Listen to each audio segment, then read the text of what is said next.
ഏതൊരു വലിയനും ഒരു അടിത്തറ വേണം. എന്റെ വിലായത്തിന്റെ അടിത്തറ ഹബീബായ മുഹമ്മദ് നബി സ്വല്ലല്ലാഹു അലൈഹി വസല്ലം തങ്ങളാണെന്ന് ശൈഖ് മുഹീദ്ദീൻ അബ്ദുൽ ഖാദിർ ജിലാനി റളിയല്ലാഹു അൻഹു പറഞ്ഞിട്ടുണ്ട്. അതെല്ലാം കഴിഞ്ഞ് എന്നിട്ട് ബഹുമാനപ്പെട്ടവരോട് ഖാജയോട് ഉസ്താദ് പറഞ്ഞു, ഇദ്ഹബ് വഅതി ബിദാലിക്കൽ ഹജരി, ആ കല്ലെടുത്ത് കൊണ്ടുവരാൻ വേണ്ടി ദൂരെ ഒരു കല്ല് കിടക്കുന്നുണ്ട്, ആ കല്ലെടുത്ത് കൊണ്ടുവരാൻ വേണ്ടി കൽപ്പിച്ചു. ഫഅതാ ബിഹി, കല്ലും എടുത്ത് നേരെ ദൂരെ ഒരു കല്ലുണ്ട്, ആ കല്ലും കൊടുത്തു വാങ്ങണം. ഒക്കെ കഴിഞ്ഞ് ആ കാണുന്ന കല്ലെടുത്ത് വാങ്ങണം. ആ കല്ലെടുത്ത് കൊണ്ടു കല്ലും കൈ പിടിച്ച് വന്നു ഉസ്താദിന് കൊടുക്കാൻ വേണ്ടി ഒരുങ്ങി. ഇഫ്തഹ്, കൈ തുറക്കണം. കൈ തുറക്കുമ്പോൾ കൈ സ്വർണ്ണമായിട്ട് മാറിയിട്ടുണ്ട്, കല്ല് സ്വർണ്ണമായി മാറിയിട്ടുണ്ട്. ഇനി പോയിക്കോളൂ, പണി കഴിഞ്ഞിട്ടുണ്ട്, എല്ലാ പണിയും തീർന്നു, ഇനി എൻ്റെ അടുത്തിൽ ഒന്നുമില്ല, തീർന്നു കഴിഞ്ഞു എന്ന് ഉസ്താദ് ശിഷ്യനോട് പറഞ്ഞു. ഇത് ബഹുമാനപ്പെട്ടവരുടെ ഏറ്റവും വലിയ പ്രത്യേകതയുമാണ്. ബഹുമാനപ്പെട്ടവര് ഫഖീറായിട്ടാണ് ഇന്ത്യയിൽ വരുന്നത്. അദ്ദേഹം ബഹുമാനപ്പെട്ടവരുടെ പ്രത്യേകത തന്നെ ഇന്നും എന്നുള്ള ഏറ്റവും വലിയ പ്രത്യേകത, അവിടെ വരുന്നവർക്ക് മുഴുവനും അവർ വന്ന അന്ന് മുതൽ തന്നെ ഊട്ടാറുണ്ടായിരുന്നു. അത്ഭുതമാണ്. പൃഥ്വിരാജ് ചൗഹാൻ എന്ന ഭരണാധികാരിയായിരുന്നു ഇന്ത്യ ഭരിച്ചിരുന്ന ആ ഭാഗത്തേക്ക് ഞാൻ വരാം. അന്ന് പൃഥ്വിരാജ് ചൗഹാന്റെ അമ്മ തന്നെ പൃഥ്വിരാജിനോട് പറഞ്ഞിരുന്നു, ഫക്കീറന്മാരെ സേവിക്കുന്ന ഒരു വലിയ ആള് ഇവിടെ വരാൻ പോകുന്നുണ്ട്. ആ ആള് വന്നാല് ഫക്കീറന്മാരെ അദ്ദേഹത്തിന്റെ പിന്നാലെ അടിഞ്ഞുകൂടും. എല്ലാ വരുന്ന മനുഷ്യന്മാർക്കും യഥേഷ്ടം. ആയിരക്കണക്കായ ആളുകൾ ബഹുമാനപ്പെട്ടവരെ ദിവസം ദിവസം തേടി വരും. എല്ലാവർക്കും ഭക്ഷണം കൊടുക്കൽ പതിവായിരുന്നു. എവിടുന്നാണ് ഈ ഭക്ഷണം വരുന്നത്, എന്താണ് ഇതിന്റെ ചെലവഴിക്കാൻ എവിടുന്നാണ് കിട്ടുന്നത് ഒരാൾക്കും അറിയുമായിരുന്നില്ല. അതുകൊണ്ടാണ് ഖാജ ഗരീബ് നവാസ്, പാവപ്പെട്ടവരുടെ സുൽത്താൻ എന്ന് ബഹുമാനപ്പെട്ടവർക്ക് പേര് കിട്ടിയത്.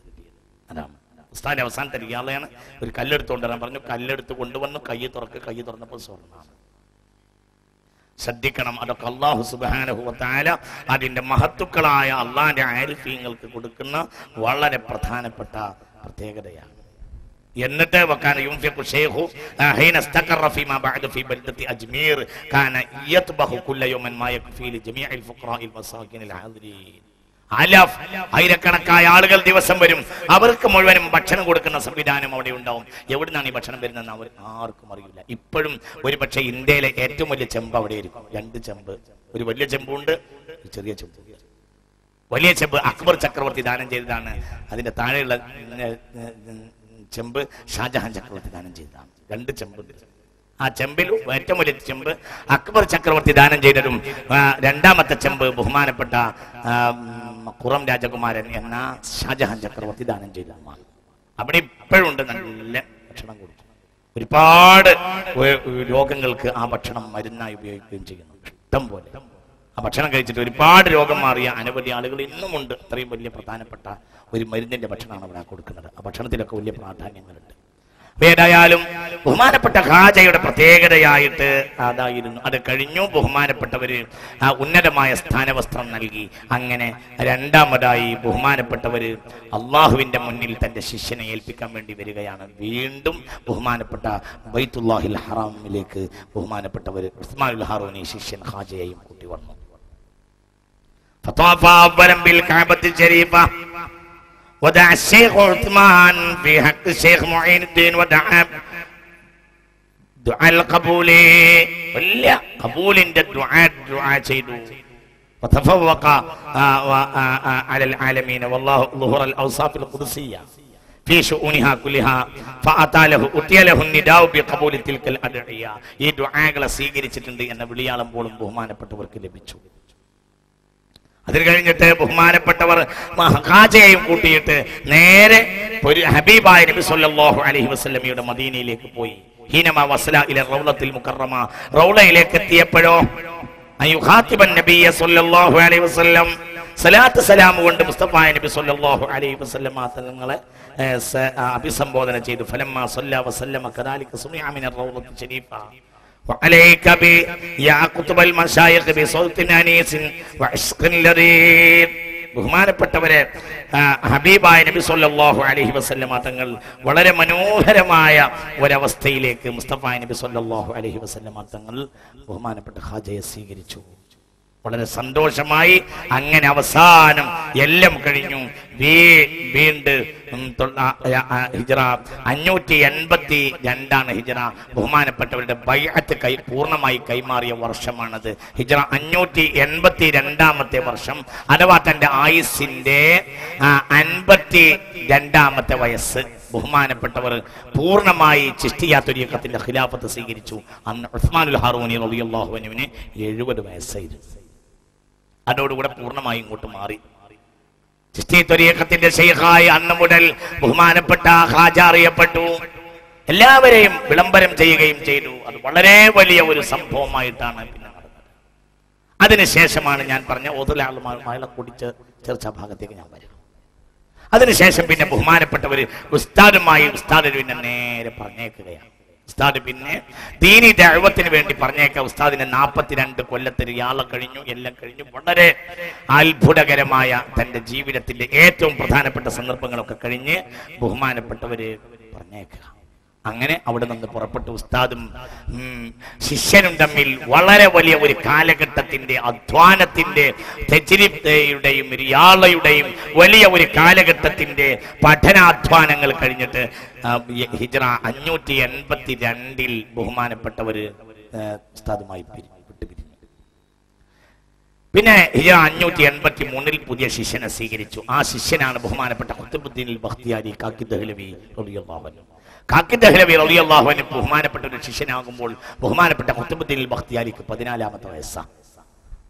വളരെ ചിന്തിക്കണം, ഞാൻ നീട്ടി പറയുന്നില്ല. വലിയ വിപുലമായ ചരിത്രം. പിന്നെ രണ്ടാളും ഒരുമിച്ച് നേരെ രണ്ടാളും നേരെ പിന്നെ ഹജ്ജിന് പോവുകയാണ്. പുതിയ ശിഷ്യനായി ഖാജക്ക് ഒരു പുതിയ ശിഷ്യനായി ബഹുമാനപ്പെട്ട ഖുത്ബുദ്ദീൻ അൽ ബഖ്തിയാരി കാക്കി ദഹ്ലവി റഹ്മത്തുള്ളാഹി അലൈഹിയെ തന്റെ കൂടെ കൂട്ടി അവർ രണ്ടാളും പിന്നെ ഹജ്ജിന് പുറപ്പെട്ടു. ഒറ്റയ്ക്ക് ഹജ്ജിന് വരുന്ന ആദ്യത്തെ സന്ദർഭമാണ് ബഹുമാനപ്പെട്ട ഖാജ റളിയല്ലാഹു അൻഹു. ആ ഹജ്ജ് കഴിഞ്ഞു നേരെ മദീനയിൽ റൗളയിലേക്ക് പോയി. റൗളയിൽ അധിക നേരവും മുസ്തഫ നബി സല്ലല്ലാഹു അലൈഹി വസല്ലമയുടെ റൗളയിൽ തന്നെ കഴിച്ചു കൂട്ടുകയാണ്. അതിനിടയിലാണ് പ്രധാനപ്പെട്ട ഒരു സംഭവം ഉണ്ടായിട്ടുള്ളത്. അത് വളരെ പ്രധാനപ്പെട്ട സംഭവമാണ്. റൗളയിൽ മുസ്തഫ നബി ആരുമില്ല. ഉസ്താദുമായൊക്കെ ഉസ്താദ് എല്ലാവിധ അധികാരങ്ങളും കൊടുത്തു, പിരിഞ്ഞു. നേരെ മക്കയിലേക്ക് പോയി ഹജ്ജ് ചെയ്തു. പിന്നെ മദീനയിലേക്ക് വന്നു. മദീനയിൽ വന്ന ഹബീബായ മുഹമ്മദ് നബി സല്ലല്ലാഹു അലൈഹി വസല്ലമ തങ്ങൾക്ക് തങ്ങളുടെ സിയാറത്തിന് വേണ്ടി വന്നതാണ്. ആ ഒരു സംഭവമാണ് ബഹുമാനപ്പെട്ടവരുടെ ജീവിതത്തിന്റെ ഇനി വഴിത്തിരിവായ. ബഹുമാനപ്പെട്ടവരുടെ ജീവിതം മാത്രമല്ല, നമ്മുടെ തന്നെ ജീവിതത്തിന്റെ അടിസ്ഥാനപരമായ ഒരു വിഷയം ആ സംഭവത്തിലാണ്, ആ സന്ദർഭത്തിലാണ് ഉണ്ടായിട്ടുള്ളത്.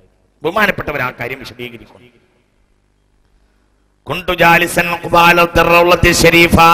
ഞാൻ റൗളയ്ക്ക് അഭിമുഖമായി, ആ ഹജ്ജ് കഴിഞ്ഞ് റൗളയ്ക്ക് അഭിമുഖമായി ഇങ്ങനെ ഇരിക്കൽ പതിവായിരുന്നു. അങ്ങനെ ഇരിക്കാം. ഉള്ളിൽ നിന്ന് വിളിയാളം വണ്ടി വന്നു. മുഈനുദ്ദീനെ ഒന്നുകൂടി അടുത്തേക്ക് വാ എന്ന് ഹബീബായ റസൂലുള്ളാഹി റൗള എന്ന് വിളിച്ചു. ചിന്തിക്കണം, ഹിജ്റ 583. ഉള്ളിലേക്ക് കയറി ചെന്നു. മുസ്തഫ നബി സല്ലല്ലാഹു അലൈഹി വസല്ലം തങ്ങൾക്ക് ഉന്നതമായ നിലക്ക് സലാം പറഞ്ഞു. അങ്ങനെയൊക്കെ ഉണ്ടാവുമെന്നാണ്, അങ്ങനെയൊക്കെ ഉണ്ടായിട്ടുണ്ട്. ഒരുപാട് സംഭവം ഉണ്ടെന്ന് ഞാൻ വിശദീകരിക്കുന്നില്ല. ബഹുമാനപ്പെട്ട സഈദ് ഇബ്നുൽ മുസയ്യബ് റളിയല്ലാഹു അൻഹു പറയാറുണ്ടായിരുന്നു, കുന്തു സമിഅതു നിദാ മിൻ ഖബരി നബി സല്ലല്ലാഹു അലൈഹി വസല്ലം. റസൂലുള്ളാഹി സ്വല്ലല്ലാഹു അലൈഹി വസല്ലമ തങ്ങളുടെ ഖബറിൽ നിന്ന് ബാങ്ക് കൊടുക്കുന്നത് കേട്ടിട്ടുണ്ട്. ബഹുമാനപ്പെട്ട ശൈഖ് റിഫായി റളിയല്ലാഹു അൻഹുവിന് വേണ്ടി മുസ്തഫ നബി സല്ലല്ലാഹു അലൈഹി വസല്ലമ തങ്ങൾ കൈ നീട്ടിയിട്ടുണ്ട്, പ്രധാനപ്പെട്ട കൈ കൊടുത്തിട്ടുണ്ട്. പ്രധാനപ്പെട്ട ഒരു അഭിപ്രായ പ്രകാരം നമ്മുടെ നാട്ടിലും ഒരു ദർവേഷ് ഉണ്ട്. ആരാണ് ദർവേഷ് എന്നറിയോ? ഉമറുൽ ഖാലിൽ ബിലങ്കുട്ടി റഹ്മത്തുള്ളാഹി അലൈഹി. മജഫദം സലമിൻ ഐനൈനി ലകിന്നഹു യജ്രി അലൽ ഖദ്ദൈനി മിൻ ഹുബ്ബി ഖൽബി സയ്യിദൽ കൗനൈനി ഹയ്യൻ വമൈതൻ ഫിത്തുറാബി റമീമാ സല്ലു അലൈഹി വസല്ലിമു തസ്ലീമാ. ഇത് റൗളയുടെ കവാടത്തെ പൊട്ടിക്കുകയും ഈ പാട്ട് കേട്ട് റൗളയുടെ കവാടത്തിൽ നിന്ന് ഉള്ളിലേക്ക് കയറുകയും അവിടുത്തെ ഷരീഫത്തായത് കേരളീയനായ ദർവേശിന് നീട്ടിക്കൊടുക്കുകയും ചെയ്തിരുന്ന കേരളത്തിലെ ദർവേശാണ് ബഹുമാനപ്പെട്ട മഹാനായ ഉമർ ഖാദിൽ ബിലങ്കുട്ടി റഹ്മത്തുള്ളാഹി അലൈഹി. രണ്ട് കൈയും നീട്ടിക്കൊടുത്തിട്ടുണ്ട് ബഹുമാനപ്പെട്ട റിഫായി ശൈഖ് റളിയല്ലാഹു അൻഹു ഹബീബായ മുഹമ്മദ് നബി. അത് നിങ്ങൾ സംശയിക്കണ്ട. മുസ്തഫ നബി സല്ലല്ലാഹു അലൈഹി വസല്ലം അങ്ങനെ തന്നെയാ, ഇപ്പോഴും അങ്ങനെ തന്നെയാ. അന്നഹു ഫിൽ ഖബരി ഹയ്യുൻ നാതിഖു. ഇപ്പോഴും മിണ്ടാനുള്ള തോടില്, സംസാരിക്കാനുള്ള തോടിലാണ് ബഹുമാനപ്പെട്ട ഹബീബായ റസൂലുള്ളാഹി സ്വല്ലല്ലാഹു അലൈഹി വസല്ലം. ഒരുപാട് അനുഭവങ്ങൾ പലർക്കും ഉണ്ടായിട്ടുണ്ട്. ഫി ഹാലത്തിൽ ബുഅദി റൂഹി കുൻതു ഉർസിലുഹാ തുഖദ്ദിബിലുൽ അർളാൻ നീ വഹിയ നായിബതി. നേരം